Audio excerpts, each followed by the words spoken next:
One of the biggest challenges that people have really in life is answering the question, who am I? But it's even more imperative as you transition into and are retired. Today, I want to help you figure that out a little bit. If we haven't met before, I'm Mike Potter, certified financial planner and owner of True Wealth Financial. I believe that retirement should be prosperous, enjoyable, and purposeful. But a lot of people struggle with navigating the path into retirement. And rightfully so. It's all new to them. It's money in general and life, and certainly retirement is complex and confusing and challenging. This show is dedicated to helping Christians create and optimize a retirement plan so they can retire with confidence. Thanks for tuning in. Today, I want to discuss your identity in retirement. Because if you can solve this, it will greatly help you look forward to that stage or avoid some depression that we talked about in our last episode, right? This gives you the idea that you can step into retirement with excitement and vigor and anticipation because you see it not as something you're going from, but something you're going to. And the reality is for a lot of people in retirement, at least as it pertains to your identity, it's a blank slate. It's a clean canvas that you get to color in and design whatever it is that you want to be. So let's talk a little bit about identity, first of all, and what it is. Identity, I heard it defined this way, is that it's the man or woman that you see in the mirror, right? It's your self-view of yourself. It's not what other people think about you. It's not what other people know you to be or not know you to be or your reputation or anything that kind of stuff. It's no kidding. When you look in the mirror, what do you see looking back at you? What do you think about that person holistically, physically, mentally, emotionally, spiritually? What do you think about that person when it's just you? And so for retirement, you get to potentially reshape that view of yourself because in some ways it's going to be forced upon you. For example, I recently heard of this dentist talking about how he used to walk into the room and he was kind of in charge and a leader and everybody listened to him and everybody sought his advice and he was always helpful. And when he retired, he didn't have that. He had a big void for a long time. And so a lot of men, especially, when you meet people, they say, oh, what do you do? And he used to be able to say, well, I'm a dentist. And that was part of his identity. That's who he saw himself as. Well, he's no longer that. And so now when people ask them, what do you do? He says, well, I don't do anything. I'm retired. And for him, I'm not saying it's right or wrong, but for him, that was an identity crisis, if you will. It was a void. He didn't know what to do. Well, through some self-discovery and stuff, he's actually now kind of went back to work, started his own business, and now he's a travel agent doing some travel himself and helping other people do it as well. I recently was having a conversation with a 50-year-old lady who said that, I'm no longer needed as a mom, right? So for a long time, her identity was wrapped up in being a mom, raising, taking care of kids, teenagers, even through college years and stuff like that. Well, now that the kids are kind of adults and independent, taking care of themselves, a large part of her identity is now in crisis because she when she looked in the mirror, she saw herself as mom, and she still is mom, and maybe will soon be grandmom, or maybe she is, I don't exactly know, but it's not as much of her major thing. So it's a little bit of a crisis in her head. And now she too gets to redefine what it is that she wants to be in the future. And again, she'll always be mom. That doesn't change, but maybe there's more pieces of it now to add on to her identity. And as a retiree, now you get to define really who you want to be, maybe in a way you never have because you have the freedom to do so, right? You don't have as much constraint on your life from work or from time or from money or even from purposes. That's all freed up now for you to get to decide who you want to be and how you want to spend your time. But part of that is really getting your identity kind of honed in and understanding it. This is an area really that a lot of people don't have a lot of self-awareness in. I know I haven't for a long time. And so really what got me thinking about this, a couple of years ago, I went to a financial planning coach, if you will. He helps financial advisors get better with their business and their mindset and all these kind of things. And one of the exercises that he had us do that I'd recommend you do, I did it. It's actually kind of painful, but yet powerful at the same time, is to go look in the mirror and write down what you see, the good and the bad, right? The gray hairs, the full of hair, the not hair, the bags under your eyes, right? Whether you're honest, whether you're truthful, or you're hardworking or lazy, or you're dependent or driven, or, all the things that you see. I'm fat, I'm weak, I'm tired, I'm overweight, I'm too skinny.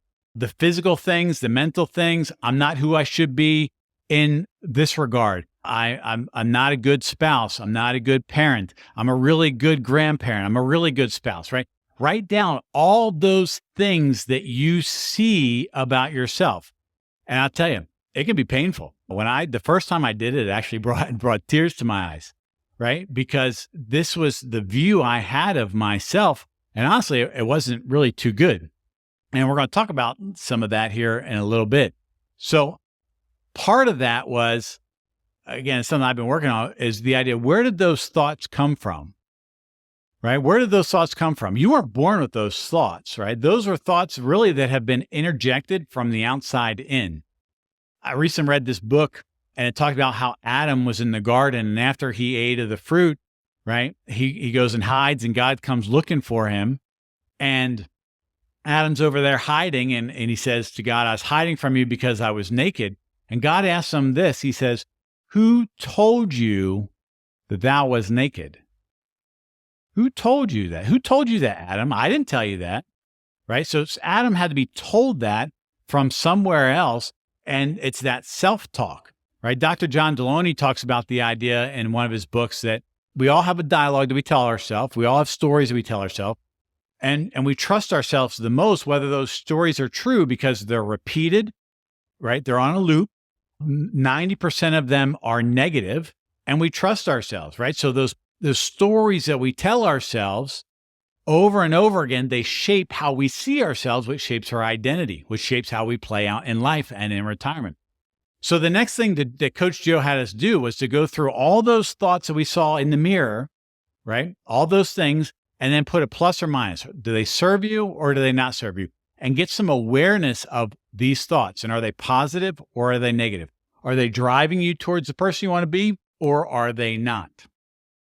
So I want to give you a couple of ideas in this episode here, and some resources you can read, and some ideas of how to go about shaping a new or better identity. But if you're finding this information helpful or valuable, please hit the like button. It'll let me to do more shows like this. Plus, it's a great way to say thank you. So one of the ways that you can really learn about this stuff is through books. I'm a big reader and listener of kind of content, podcasts, and things like that.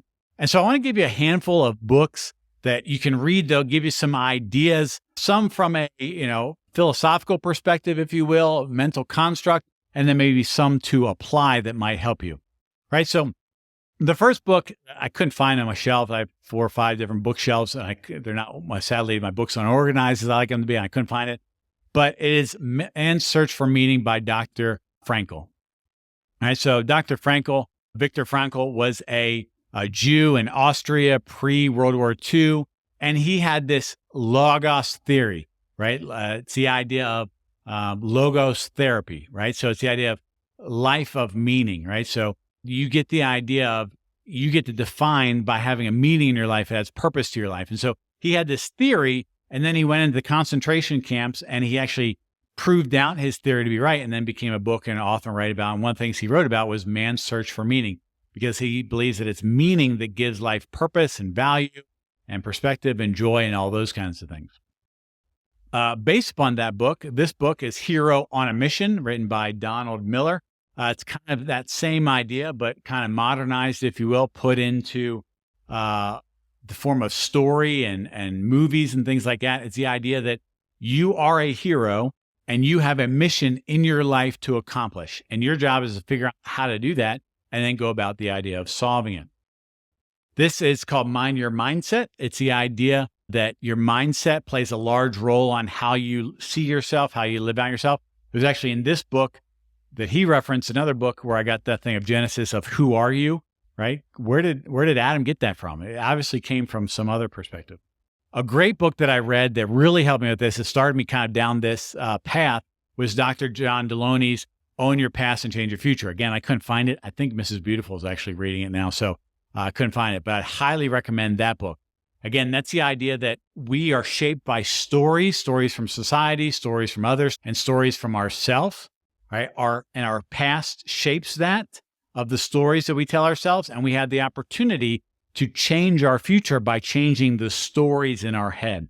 A great book about that is by Dr. Benjamin Hardy, Be Your Future Self Now. Highly recommend this book here. It's the idea of kind of painting the picture of who you want to be and then working towards that. Mindset by Carol Dweck. I think she's a Stanford professor.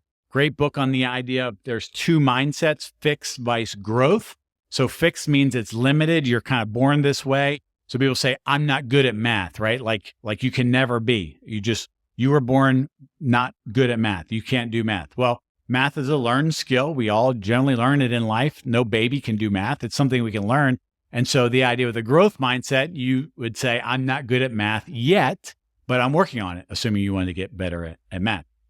And so those are some really, really good resources to read on mindset just in general and the way you think about yourself and view yourself. And so a couple of books on the application side of things is From Strength to Strength. It's kind of a book about you are good at your career, if you will, and now you're going into being a good retiree and next phase of life. So that's a good book. I haven't read this one yet, but it's next on my list or coming up. I've heard about it. It's called The Second Mountain. Again, it's the idea that you've kind of built this good life from a career and a money perspective. Well, now you get to, you peak, and every time you've ever done rock climbing, when you get to the top, you get to now see other mountains that you haven't seen. And the idea here is to then focus on not the career and the money side of things, but leaving a legacy, a great life, the second mountain. What are you going to do in this phase of life? A good book to kind of apply it all is that of Atomic Habits, right? So Atomic Habits by James Clear is the idea that you can do anything over time by creating habits in your life. Atomic meaning small and atomic meaning powerful. The first chapter starts off with identity. A good book that I mentioned in my last episode of what to do with your time void as a retiree is called The Deep Life by Cal Newport. It's not out yet. He's actually writing it now. Probably won't be out for a couple of years or so. But it's the idea of creating a meaningful, deep, valuable, purposeful, fulfilled life. And so I'm looking forward to reading that book in the future. And again, for how to apply these things. So what if you could reprogram the person that you see in the mirror, right? So if you have the courage to do that mirror exercise and you actually look in the mirror and you write down all the things you like and all the things you don't like and all the things you see, positive and negative, that you see about yourself, if you could really do that, the question then is, can that be changed? And I believe that it can. And I want to give you a couple ideas of potentially how to do that. The first way to do that is to go about the idea of redefining who it is that you want to become, right? What do you want to see, right? So obviously it's the idea of kind of, you have a lot of things that are positive, some are neutral, some are negative, right? The neutral things don't hurt you, don't help you. They're just fact. I have brown hair, just fact, right? I have blue eyes, just fact. That's what I see in the mirror. That's just fact. I'm a male. That's just fact, right? Not good, not bad, just reality.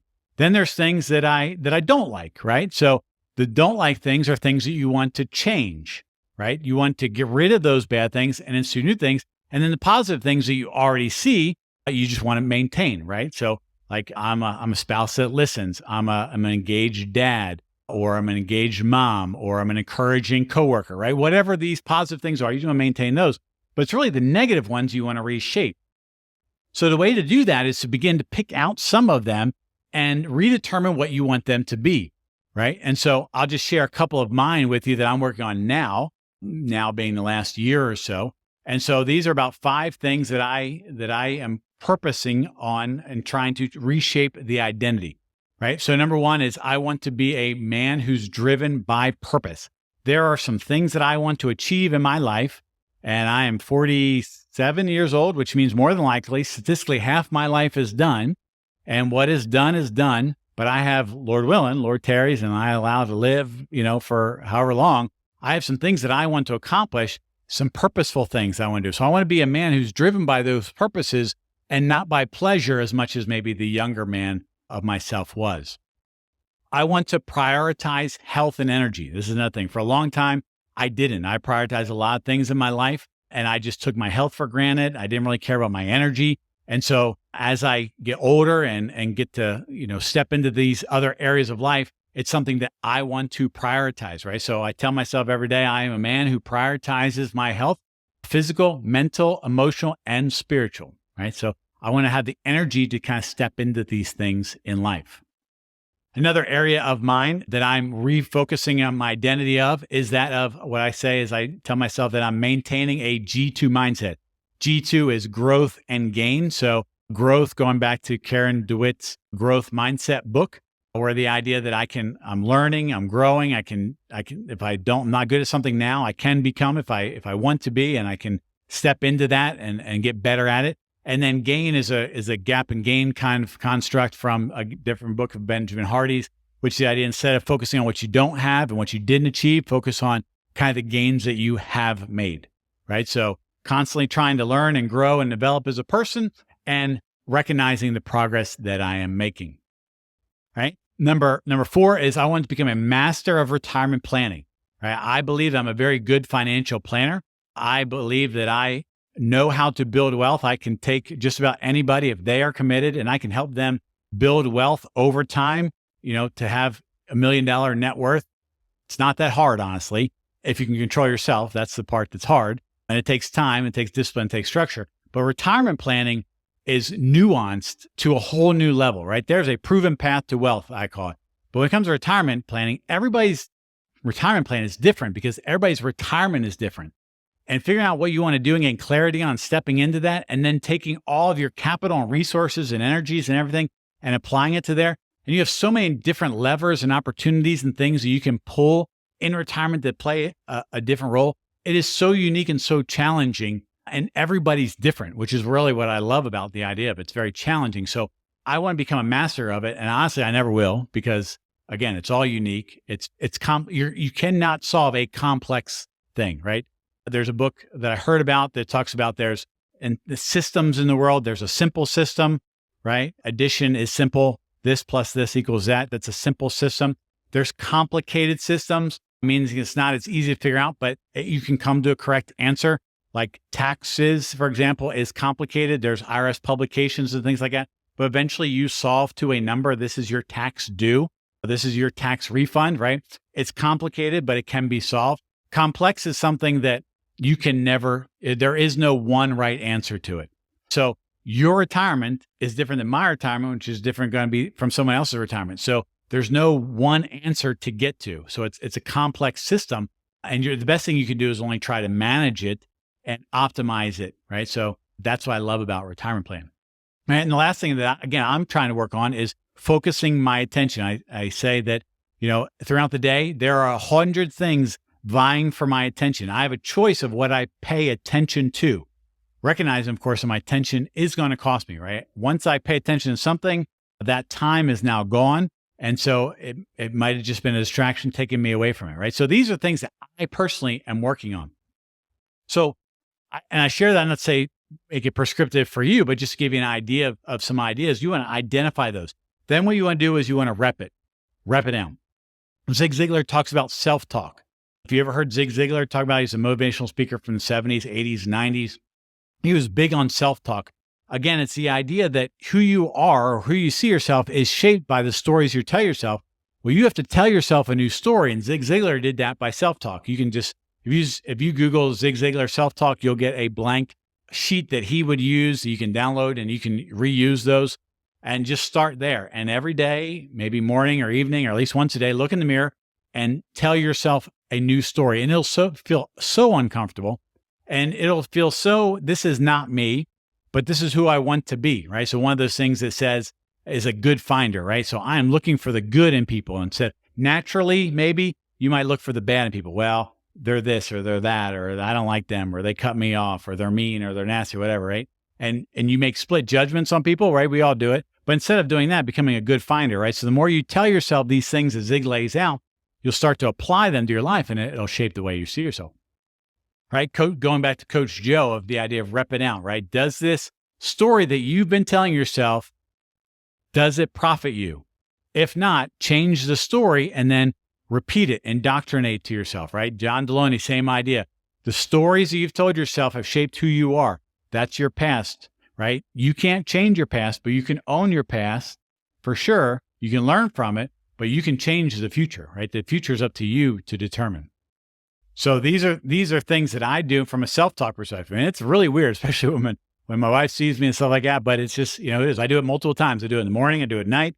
I do it on my startup day. I made a video one time. I was in this coaching program one time, and they said to make a video of telling yourself who you want to become. So I did that. You watch that over and over again because, again, it's indoctrinating yourself. You have to change the stories. The only way to do that is to get new inputs coming in.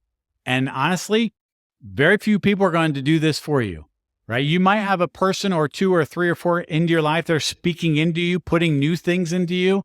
But more than likely, if you're like most people, you don't have that. So you have to do it from yourself.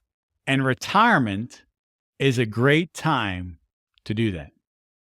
You're not constrained as much. You have the freedom to really get to do it. And here's the thing I want to empower you with is you get to decide what you see in the mirror. Nobody else does. Only you can, and you get to decide.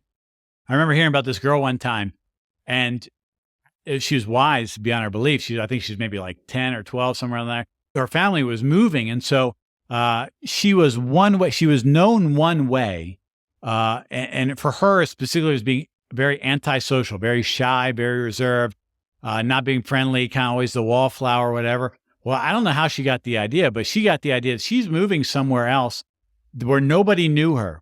And she decided that this version of herself she didn't like. And so when she moved, she decided that she's going to be the friendly, outgoing, personable, happy-go-lucky kind of girl that she wanted to be, but she never could. And she kind of defined herself, and her environment kind of defined herself as well, because that's how everybody knew her. Well, when she moved, she, wise beyond her years, she decided, I don't want to be this way.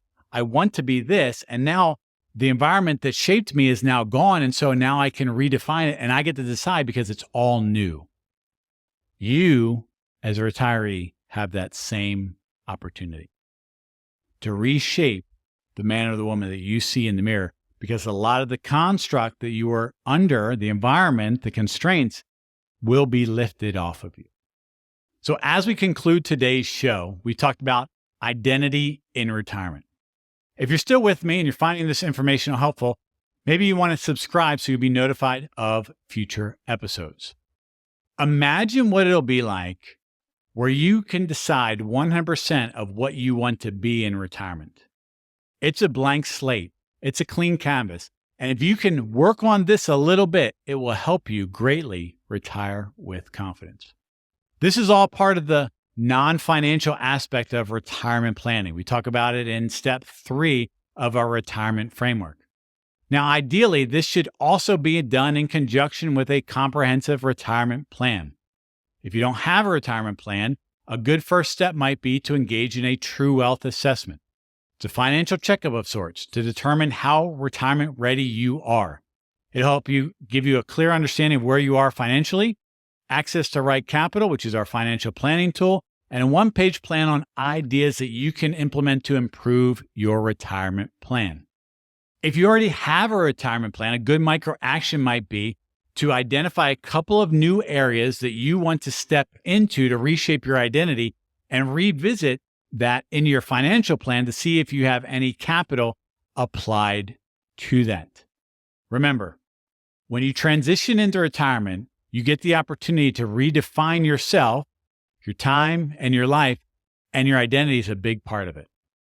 I hope this helps you on your path to a prosperous, enjoyable, and purposeful retirement. Until next time, hope you have a great day. Thanks again for taking the time to watch this week's episode of the True Wealth Financial Show. I encourage you to like, share, and subscribe so you don't miss any future episodes. Additionally, you can find more information on our website at www.truewealth.show. One final note, though, as we wrap up to today's show. While I hope the information was helpful, valuable, and insightful, it's really for information and educational purposes only. Prior to making any decisions or taking any actions, I'd strongly encourage you to talk to your legal, tax, estate, or financial advisor who's familiar with the unique circumstances of your particular personal situation. Thanks again for watching, and until next time, hope you have a great day.